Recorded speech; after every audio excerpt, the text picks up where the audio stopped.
Hi, I'm Andrew Byrne, and today I'm here to talk to you guys about some lower body drills that you can do to improve your singing voice. Many singers get focused right up here in the larynx and the throat. That's obviously really important, but energy actually flows up from the ground through our skeleton, and the better we get at that, the easier our singing becomes. So today we're going to take a look at that. We're going to start all the way down on the ground. Before we do, I want you guys to all think about a phrase of singing that you can actually use to test these exercises. Shouldn't be like the hardest phrase you have that you sing, but something that provides you a challenge so you can see if these exercises are actually helping you. After we do each side, we're going to sing that phrase, and if it's getting easier, you know it's a good exercise for you. So we're going to start at the ankles. What I'd like you to do is to take your shoes off if possible. Better to do this in socks or in bare feet if you can. So we're going to take the right leg out first. You're going to take it in front of you like this. What's going to happen is the weight's going to stay on the back foot, and then you're going to roll your ankle out like this. So I'm feeling the stretch on the outside of my ankle. There's a little bump right there on the outside, and it's the area right below that. That's where I'm actually feeling the stretch. Make sure you are feeling it there too. After a few of these reps, you're going to bring your feet back to neutral and go ahead and sing the phrase that you guys selected. Go ahead.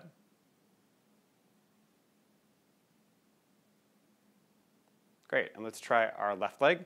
So on this side, before we do it, I'm going to have you guys actually bend down, grab onto something, and you're going to rub that area right under that bone right there that you see. Giving a little rub right there helps your brain pay attention to it to know where you're actually supposed to be focusing. So now after you've done that, go ahead and do the roll out. The weight is on my right leg. I'm feeling the stretch on the outside of my left leg, left ankle. After a few of these, step back to neutral and try your phrase again.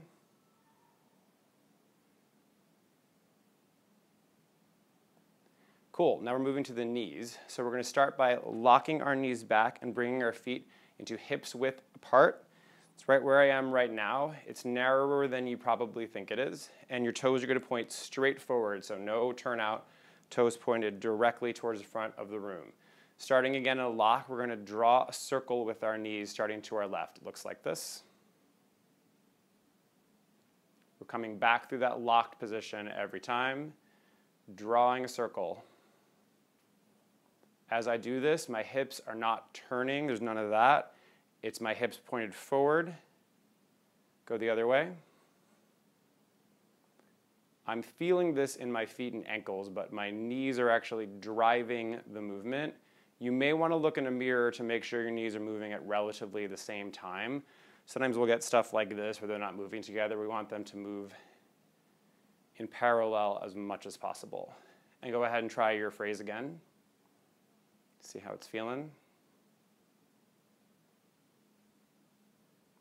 Great, now we're going to move to the hips. So the next thing I want you to do is to grab onto something. I'm going to use my music stand. You can use a wall, a table, anything that you can keep stable on. You're going to take your hand on your pelvic bone right here. That pointer finger is going to go right on that little bone in the front. Then my leg's going to come out like this, and I'm going to internally and externally rotate it. So my fingers should not be moving here. The movement is below that. It's the head of my femur, of my thigh bone, that's actually doing the movement. Try to figure out which of these feels harder for you. When you've decided, for me it's internal rotation, you're going to stay in that position, either internal or external. Then you're going to make a circle while maintaining that rotation. So again, my finger up here is not moving. The movement is below that. I'm going the other way now. I'm going nice and slow so I don't rush through it. I really feel the hip making that circle. And then put your leg down. You can bounce for a second. And go ahead and try your phrase of music one more time.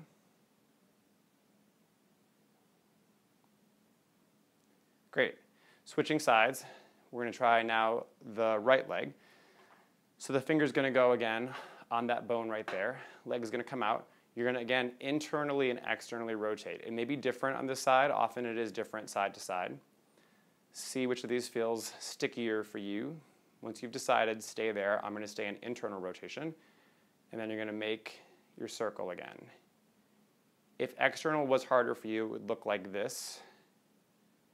That's what an externally rotated circle looks like. And then you're going to go the other way.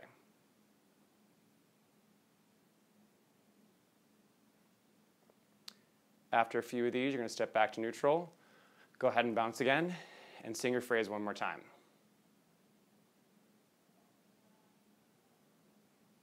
Great. So if you guys found an area that gave you a payoff that improved your singing voice, I want you to remember which side it was, and I want you to try it before your gig, before your practice session, anytime you feel like you need a little more energy, a little more oomph in your singing. You want to use these drills to help with that. You can check out my website, which is andrewbyrnestudio, BYRNE.com. And that's a great place to find some more resources, take you through some more of these drills, and help your singing get better. Thanks.